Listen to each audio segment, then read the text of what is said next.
Boa noite, pessoal. Hoje vamos ver mais uma matéria, né? Conforme já estávamos estudando a respeito dessa questão dos ciclos, né, operacionais e financeiros. Hoje vamos aprofundar um pouco mais no capital de giro, né, onde vamos estar falando aí um pouco mais desse capital, da necessidade desse capital para a empresa, tá? Então, como podemos observar e analisar, uma pergunta de início: como está o nosso cenário atual? Vamos pensar um pouquinho, como está a situação do Brasil? Como está a situação da economia, a questão das empresas hoje? Nós podemos observar primeiramente que as empresas têm um custo financeiro muito alto, certo?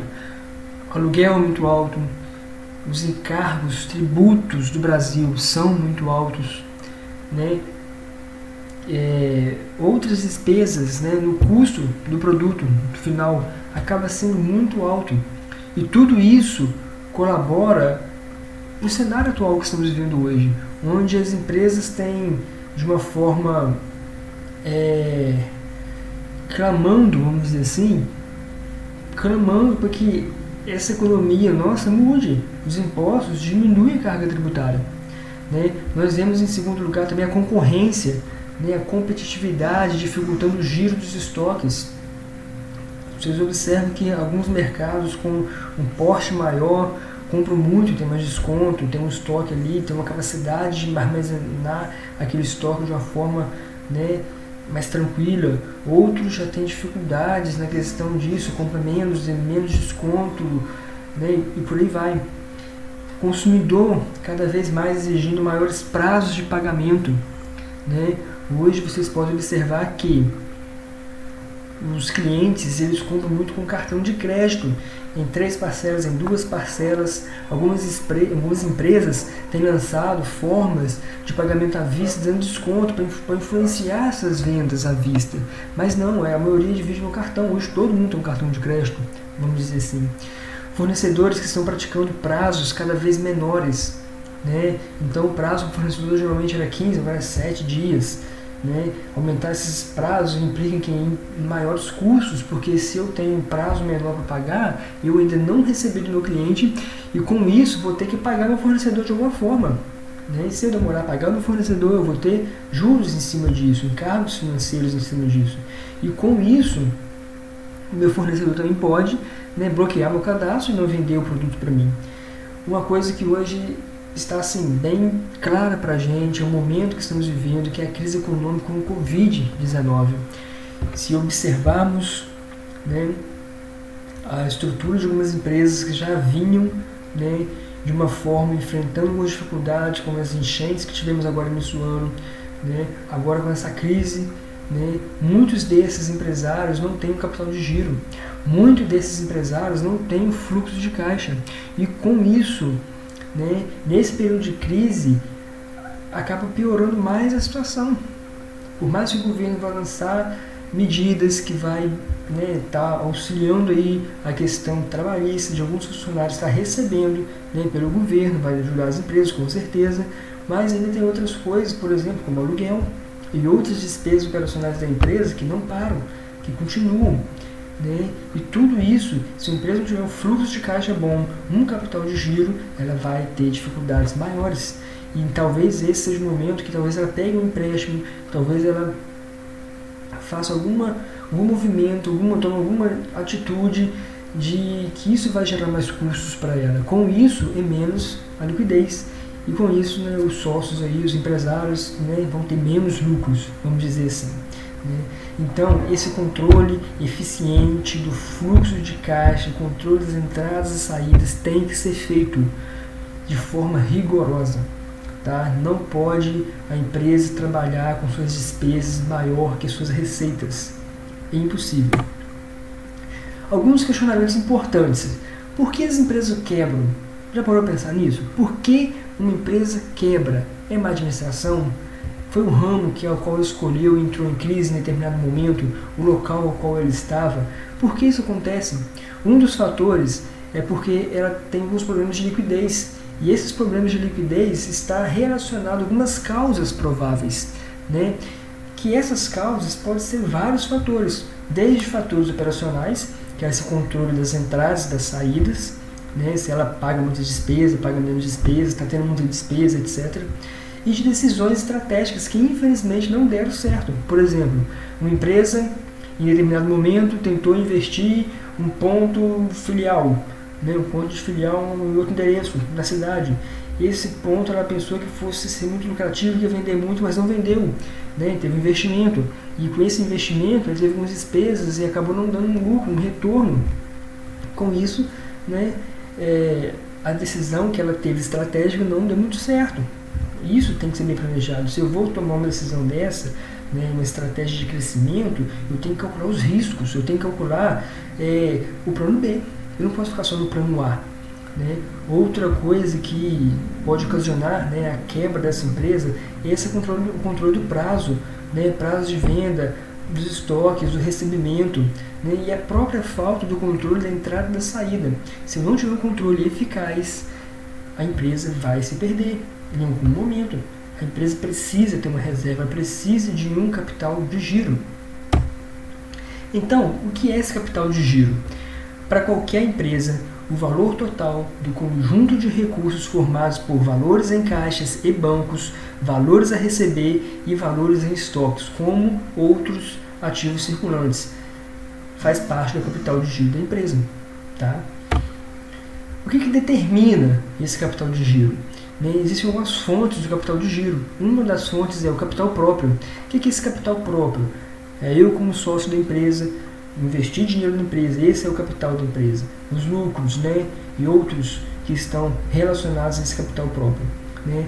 Outra fonte de capital de giro, empréstimo, financiamento curto ou longo prazo, descontos de duplicates e cheques, fornecedores, adiantamentos de clientes e lucros. Isso tudo está relacionado a determinar o capital de giro, né, próprio ou capital de giro da empresa, que não seja aquele próprio, né, aquele do patrimônio líquido, mas está relacionado a empréstimos, financiamentos, em fornecedores, entre outros. O capital de giro. O capital de giro é a chave financeira de uma empresa. A empresa precisa de um capital de giro, ela precisa desse capital para movimentar, né, até o momento que ela vai receber de seu cliente. Né. A necessidade de capital de giro não é só um conceito fundamental para a análise da empresa, do ponto de vista financeiro, ou seja, análise de caixa, mas também de estratégias de financiamento, crescimento e lucratividade.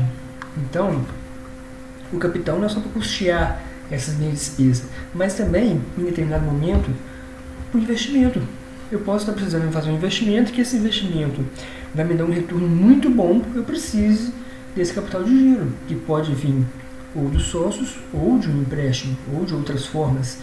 E esse investimento, muitas vezes, essa necessidade de capital de giro não é ruim, pode ser bom, desde que não for apenas para custear despesas, né? Despesas que talvez a empresa, o seu operacional, não esteja cobrindo.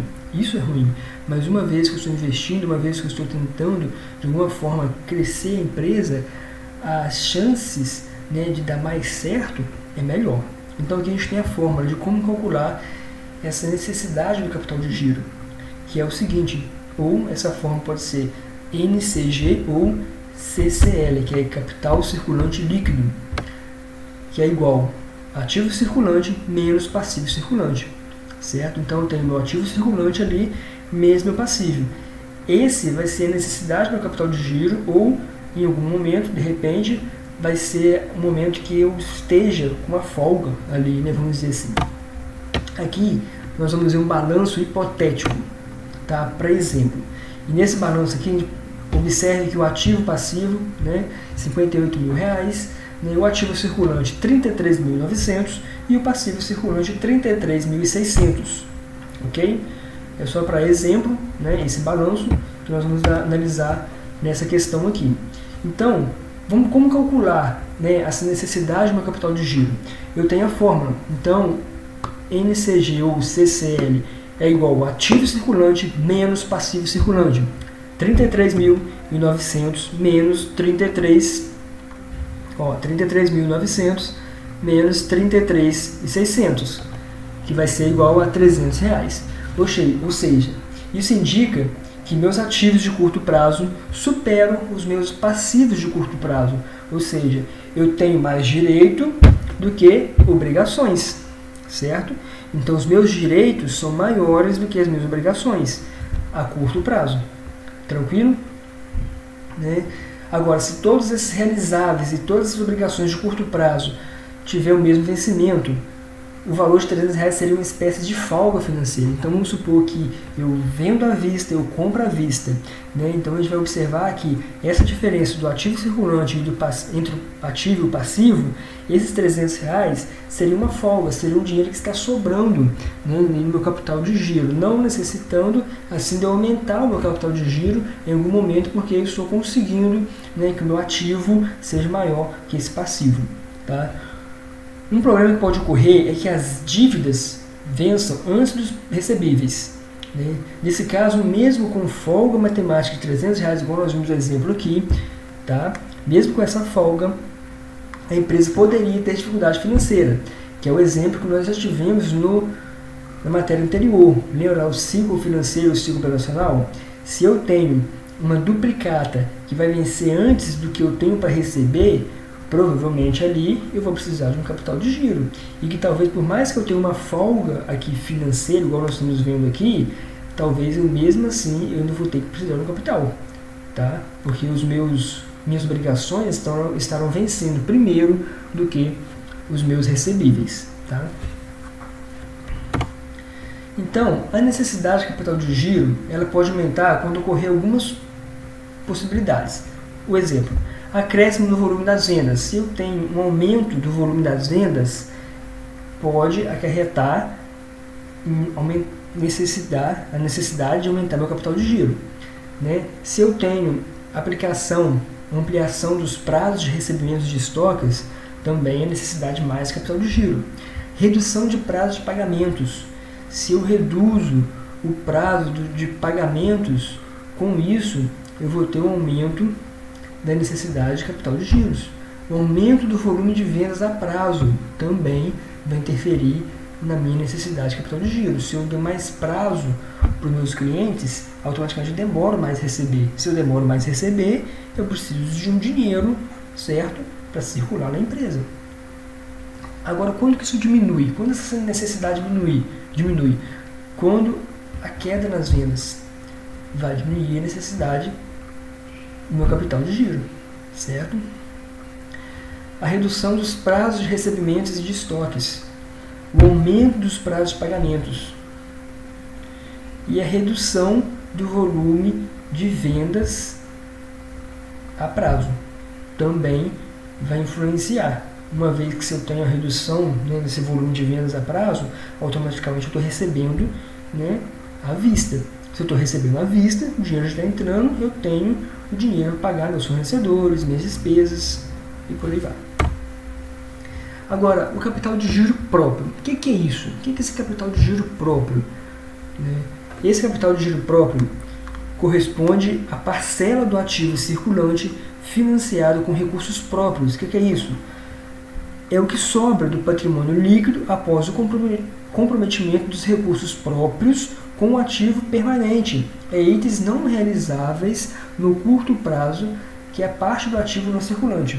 Ou seja, eu tenho meu patrimônio líquido, meu capital próprio, que ali está o capital integralizado, lucros, reservas de lucros e tudo mais. Esse PL menos o meu ativo não circulante, que é onde está ali o meu permanente, meu intangível, né? Ele vai me dar o capital de giro próprio. Esse capital está maior do que esses meus investimentos ou está menor? No nosso exemplo fictício, né, que nós temos aqui, esse capital, a gente vai pegar o PL, tá vendo? 23.100, menos o ativo não circulante, 24.100. Então o PL está R$1.000 negativo. O que isso significa? Que os recursos próprios do PL não foram suficientes para cobrir as minhas aplicações em ativos não circulantes. Então, o patrimônio líquido que eu tenho de capital e lucro não é o suficiente para cobrir o meu ativo circulante. Isso é bom ou ruim para a empresa? Depende. depende da empresa. Se eu comprei um ativo e esse ativo está na empresa gerando recursos, produzindo, e o meu PL deu negativo por conta disso, né, meu capital de giro, mas eu estou lucrando. É um caso a se analisar. Cada caso é um caso. Tudo tem que ser analisado. Então, quando que esse capital de giro aumenta? Quando ocorre a geração de lucros, o aporte de capital, que é o sócio aplicar mais capital, aumento de capital na empresa, a venda de imobilizados. Né? Quando que isso diminui? Diminui quando é gerado prejuízos, quando há distribuição de lucros, quando há aquisição de imobilizados, tá? Aí diminui esse capital de giro. Porque se eu estou adquirindo imobilizado, né, eu investi lá, então eu aumentei meu não circulante. Se eu aumentei meu não circulante, automaticamente meu patrimônio líquido, né, a diferença do ativo circulante aqui, não circulante, vai ser maior do que o patrimônio líquido. Com isso, ele vai ter uma diminuição, certo? Agora, alguns pontos a observar. Né? Não adianta apenas calcular essa necessidade de capital de giro, investir isso na empresa, se a gente não corrigir outras falhas da empresa. Que falhas? Como está a despesa dessa empresa? A despesa está muito alta, está mais alta do que eu tenho para receber, do que eu estou vendendo. Isso tem que ser analisado, como está sendo feita essa administração. Não basta chegar a R$200.000 jogar dentro da empresa e a empresa ali não souber administrar esse investimento. Isso tem que ser bem administrado de uma forma visionando o retorno, o lucro, senão a empresa vai continuar perdendo. Outro ponto que é muito importante, administrar bem as entradas e saídas de caixa. Nós já vimos isso anteriormente, isso precisa ser feito de uma forma muito eficiente. Né? Uma empresa deve se preocupar em calcular as necessidades de investimento e capital de giro quando os pagamentos efetuados de fornecedores, salários, encargos sociais, aluguéis e todos os outros forem mais rápidos que suas entradas de caixa. Então, se eu tenho todos esses vencimentos primeiro que eu vou receber dos meus clientes, então eu preciso ter esse capital de giro para circular na minha empresa. Né? Conclusão: o capital de giro é o sangue da empresa. Se uma empresa vende bem e paga muitos juros, né, cheque especial, espera até o último minuto do horário de banco para raspar o caixa ali e lá depositar o dinheiro para cobrir suas despesas, provavelmente ela vai estar precisando de um capital de giro. E esse capital de giro tem que ser analisado junto com algumas decisões da empresa que muitas vezes pode ser uma má administração ou um controle ruim, e essas despesas estão muito altas e tem que pensar alguma atitude que vai fazer com que essa empresa use esse capital de giro de uma forma eficiente, de uma forma que ela consiga, né, custear todas as suas despesas, ter um retorno melhor, né, e sem ter mais custos. Né? Uma empresa que está pagando muitos juros, né, com impostos muito atrasados, ela acaba perdendo mais. Isso tem que ser revisto. Tá bom, pessoal? Então, essa é a nossa aula de hoje, né, falando sobre o capital de giro. Vou colocar para vocês também, né, na nossa plataforma o texto referente a esse conteúdo para vocês fazerem a leitura, tá? E depois vamos estar revisando essa matéria com vocês aí, através da sala, né, de reunião virtual aí, para a gente poder, né, tirar as dúvidas, tá bom? Muito obrigado, até mais.